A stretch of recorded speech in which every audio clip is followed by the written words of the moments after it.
Hey, what's up, everybody? It's Luke, and you're watching Luke the Gathering. Thanks for checking out the channel. I've been away for a few weeks. I should have actually posted my Lord of the Rings collector box openings. I didn't do that. Sorry about that. Those are actually going to be coming soon. I opened them actually probably a couple weeks ago now, and they're old videos. But if you want to see what I got in my collector boxes, check out the video. You'll see them very soon in the next few days. I know that the One Ring has already been pulled, so, no excitement there in terms of me pulling it, but not that I expected to pull it. That thing is just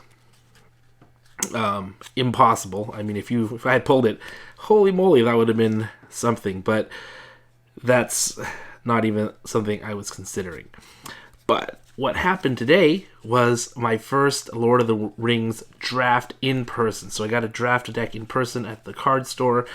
The Lord of the Rings set, it's sort of like it's a modern set, right? So like Modern Horizons 2, it's a pricier set. So my local game store, Davis Cards and Games, they were only going to do 2 drafts.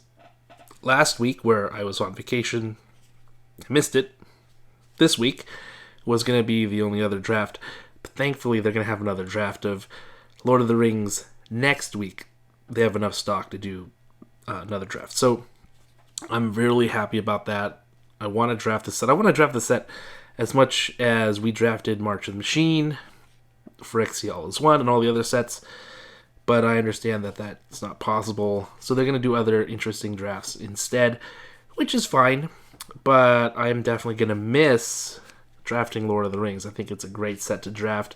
And since I'm drafting it on Arena, it's great just to be able to practice on Arena and then play in person with the cards that you play on with digital. So that being said, it is what it is. So what I will do is I'm going to go through the deck that I built today.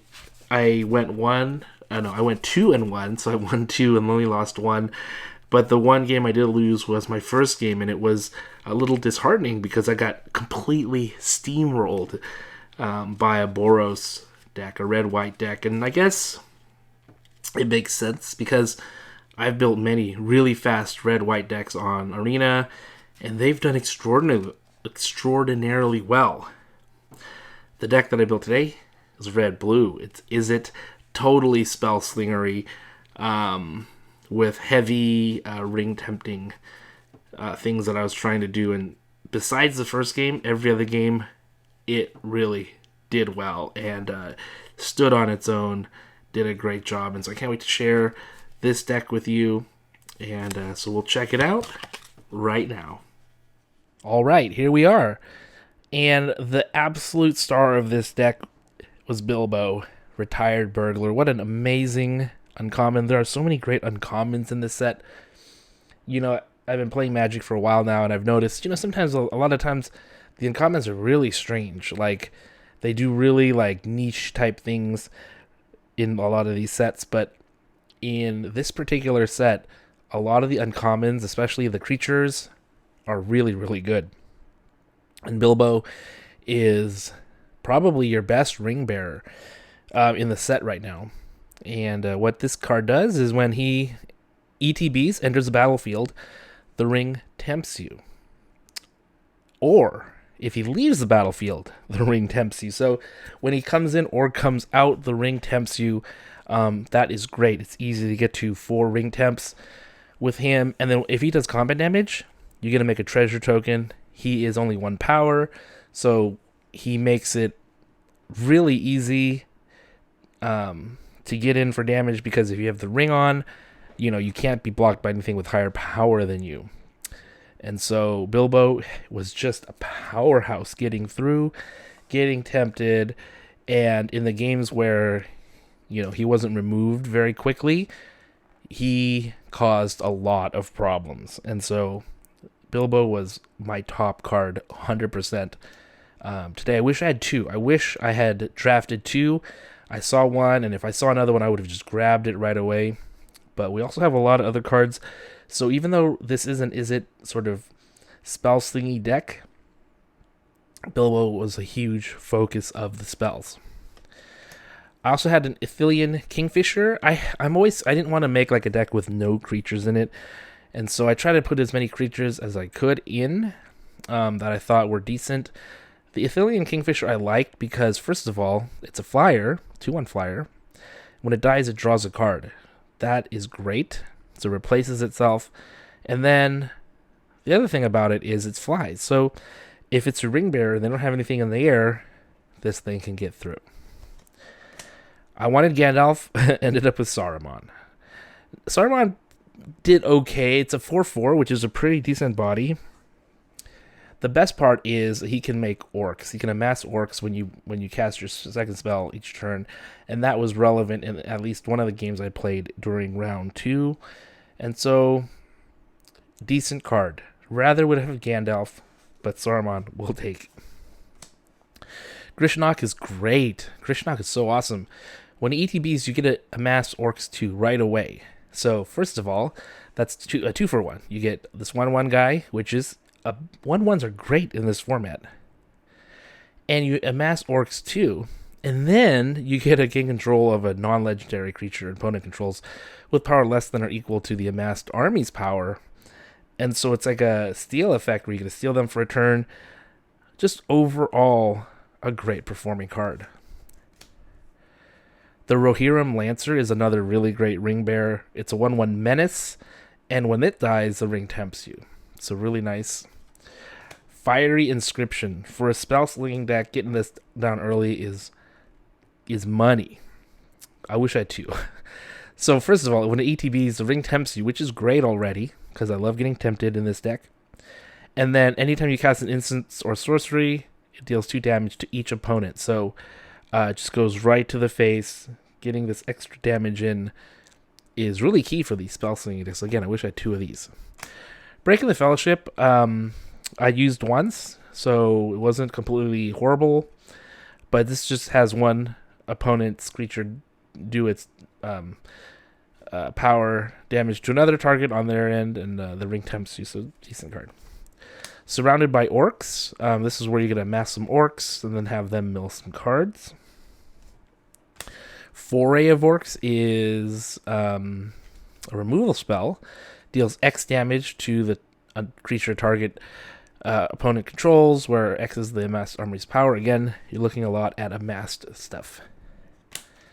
Fear Fire Foes, great card again. This can take out lots of things, provided you have the mana for it. Plus, then it does 1 damage to each other creature with the same controller. And that's the deal. You know, there's a lot of 1/1 or 1 toughness creatures in this set. So you can take out a big thing and usually take out 1 or 2 other small things alongside it, which this did today. Smite the Deathless was my pack 1, pick 1. Great card. Premium removal for 2, 1 in a red. Deals 3 damage. And then it exiles them as well, which is so great. Glorious Gale. A great counter spell for creatures. If it was a legendary spell, then tempts you.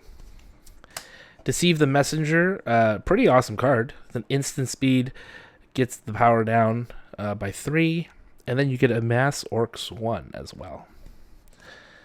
Dreadful as a Storm. I had more of these in the deck. I took some out after talking to some of the other players tonight.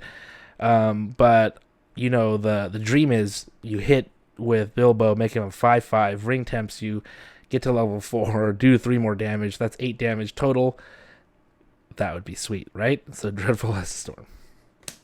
Birthday Escapes were great.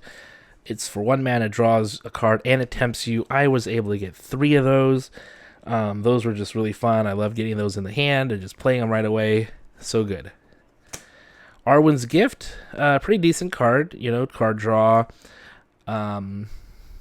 You know, if you want cards in the graveyard, it's a helpful card. Lorien Revealed. Again, this helps you either get mana or gives you card draw later on. Every time I used it, it was, I think, for island cycling. Never was it really for the draw. Rally at the Hornburg. It was a really great card. Really good card. Gives you 2 creatures without playing a creature card. Really cool. Quarrel's End is a draw card with, you know, making a 1/1. Really nice. Improvised Club, I wasn't really a huge fan of this one. I did have some small tokens I could use to get rid of. Deals 4 damage to any target. Decent removal. Gandalf Sanction, this is a huge card. I took out a lot of big creatures with this card and then did some damage to the controller. Because what happens is, for every instance sorcery you have in your graveyard, it deals that much damage to a creature, with the excess damage going to the creature's controller. Really sweet. Really sweet card. Especially if you have a lot of instant sorceries in the graveyard. Not good to have in the opening hand, but if you draw it later, it is a special card. This one I kind of put in for fun. I didn't have it early in my decks, but I had it in later. Basically, extra non-combat damage amasses orcs for however much the excess damage was. But the thing is, if you get 8 mana, this thing deals 7 damage to creatures, target creatures. So you can just, you deal a 7, that's non-combat damage, then whatever excess you have, you just amass that much orcs. So if you kill a 1/1, you get like a 6/6 back. It's crazy. Crazy good. Crazy good. I never got to use it because 8 mana is a lot, but it was there. So there you go. There's the deck. Best card was Bilbo. And for my troubles, I was able to get 3 packs. We got a Lord of the Rings pack and then 2 Brothers War packs. So let's just open them up. These are draft, unfortunately. Wish they were set boosters. But whatever. We got a Chromatic Star, which is cool. These are the cards I like to look and get, and a Razor Lash Transmogrant is the rare, and I think that's it. Everything else uncommon, and then commons are the rest of the way. Yeah, so these draft packs are, I would say, backwards, where you can see the goods right at the beginning. We got a Thran Vigil foil, and then Gilded Lotus, cool. And then Mishra's Foundry is the rare. And then the rest of the cards are just commons, nothing huge. Okay, let's check out the draft booster for Lord of the Rings. We got the Ring, which is nice. A Forest, and oh, these are backwards too. We got Fangorn, Tree Shepherd as our rare. Glorfindel, Gwaihir, Sora Moria, and so on and so forth. Ooh, Easterling Vanguard, pretty cool card. So there you have it. I had a great time tonight, and yeah, it was so much fun. I love drafting the set, and I can't wait to do it more. Thanks for watching this video. I'll see you next time.